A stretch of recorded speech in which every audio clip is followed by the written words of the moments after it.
नमस्ते साथियों। विनती सबसे पहले कि शेयर सब्सक्राइब करने की, उत्साह बढ़ाने की। और आज का विषय है कि कल संसद में प्रियंका गांधी एक बैग लेकर गई। उस बैग पे फिलिस्तीन लिखा हुआ था। वैसे तो इसके पहले जय फिलिस्तीन कहकर ओवैसी ने शपथ ली थी। अब आज कांग्रेस ने यह काम किया। कल क्या हुआ कि जब ये बैग लेकर आई तो पूरी जगह जगह ये चर्चाएं चली, टीवी पे चर्चा चली, दो चार देशों में भी चर्चा चली कि भारत में ये क्या हो रहा है, कांग्रेस को ये क्या हो गया है। लेकिन साथियों, कांग्रेस इतनी ज्यादा देश विरोधी, भारत विरोधी होगी, पाकिस्तान से भी ज्यादा, इसका एहसास हमें आपको नहीं था। मुझे बिल्कुल नहीं था कि इतना ज्यादा होगा। अब आप देखिए कि ये फिलिस्तीन को लेकर के इस तरीके का जो इजहार किया है प्रियंका गांधी ने, ये उन्होंने अपने वोट बैंक को खुश करने के लिए किया, क्योंकि आप वहां से चुनाव लड़ी केरल से, आप रहती दिल्ली में हैं, आप का दादी नानी जो भी सब हैं उनका क्षेत्र रायबरेली है, अमेठी है, और आप जाते हो सीधे केरल चुनाव लड़ने। क्यों जाते हो? आप जाते इसलिए हो कि आप 100% श्योर होते हो कि वहां वोट देने वाले भी आप ही को वोट देंगे, और आप वहां जाओ ना जाओ उनको अंधा विश्वास आपके ऊपर होगा, क्योंकि वो जानते हैं आपकी मानसिकता। वो जानते हैं कि आप इस देश का इंटरेस्ट नहीं चाहती हो, या चाहते हो आपका पूरा परिवार। अगर चाहता होता तो राहुल गांधी ये ना कहते कि मुस्लिम लीग सेकुलर पार्टी होती है। हमें हिंदुत्ववादी शक्तियों से लड़ना है, हमें हिंदू धर्म की शक्ति से लड़ना है। मंदिरों में लोग लड़कीबाजी करते हैं, अरे लंबी सूची है। मैंने आपको पिछले वीडियो में बताया था कि राहुल गांधी के दिन लद चुके हैं। राहुल गांधी के बारे में, उनकी निजी जिंदगी के बारे में एक बांग्लादेश के एक अखबार के एडिटर हैं, सलाउद्दीन चौधरी शायद नाम है उनका, उन्होंने बहुत कुछ बातें बताई हैं उनकी व्यक्तिगत। वो व्यक्तिगत बातों की चर्चा पूरे भारत में हो रही है। और एक और इशू है, वो इशू है राहुल गांधी की नागरिकता को लेकर। तो राहुल गांधी को अंदर ही अंदर ये मालूम है कि ये मुद्दा आगे उठेगा। जैसे सोनिया गांधी की नागरिकता का विषय उठा था और सोनिया गांधी प्रधानमंत्री नहीं बन पाई थी, ऐसा ही कुछ राहुल गांधी के साथ भी होने वाला है, ये राहुल गांधी जानते हैं। इसीलिए तुरंत राहुल गांधी ने केरल की उस सीट से रिजाइन कर दिया और वहां अपनी बहन प्रियंका को लड़वा दिया।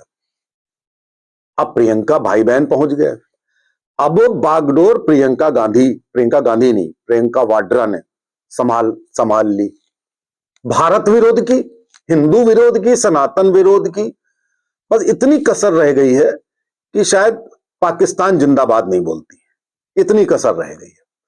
आज एक और काम किया, जब देखा कि लोग बहुत आलोचना कर रहे हैं, तो उन्होंने बांग्लादेश में जो हो रहा है उसके विरुद्ध भी कुछ प्रदर्शन किया संसद के बाहर। लेकिन आपने चालाकी देखी होगी, वहां पर बांग्लादेशी हिंदुओं की बात नहीं करी गई, वहां बांग्लादेशी माइनॉरिटीज की बात की गई।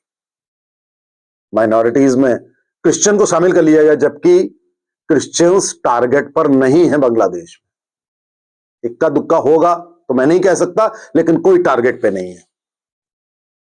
तो वहां माइनॉरिटी शब्द इस्तेमाल किया गया। हिंदू शब्द से इतनी नफरत है इस परिवार को कि हिंदू सनातन शब्द नहीं यूज किया गया, बौद्ध भी यूज नहीं किया गया, माइनॉरिटीज यूज किया गया। वो भी अंडर प्रेशर, वो भी इसलिए कि 20-25% मूर्ख हिंदू भारत में हैं जो आज भी कांग्रेस पार्टी को वोट देते हैं। वो इनके उद्देश्यों को नहीं जानते हैं, वो भारत विरोधी षड्यंत्रों को नहीं जानते हैं। उनका बस ये है कि हम कांग्रेसी हैं तो कांग्रेस को वोट देते हैं।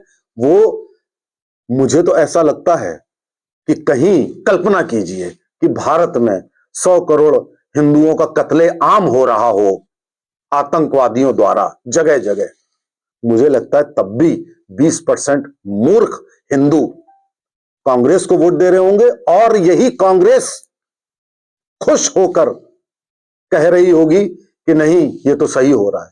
जैसे कि कांग्रेस के किसी भी नेता ने एक शब्द संभल के बारे में नहीं बोला, एक शब्द बहराइच के बारे में नहीं बोला।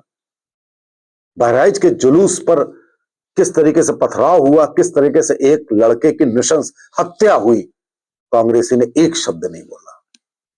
संभल में जो भी 4 या 5 मुस्लिम मारे गए हैं, अभी यही क्लियर नहीं है कि वो पुलिस की गोली से मारे गए हैं कि जो उनका विरोध कर रहे दूसरा मुस्लिम गुट था उसकी गोली से मारे गए, अभी यही नहीं हुआ है। लेकिन तो भी वो ये बोलते हैं, अखिलेश भैया, टोटी भैया यही बोलते हैं कि भैया वो जो है वहां पुलिस की गोली से मार दिए गए। मंदिर मिला, एक और मंदिर मिला, बनारस में मंदिर मिला, किसी के मुंह से एक शब्द नहीं निकला। और ये सारे मंदिर मुस्लिम मोहल्लों में दबे हुए हैं, उनको कंप्रेस करके गोदाम बना दिया गया। अभी ऐसे सैकड़ों मंदिर मिलेंगे मुस्लिम आबादी के बीच में साथियों।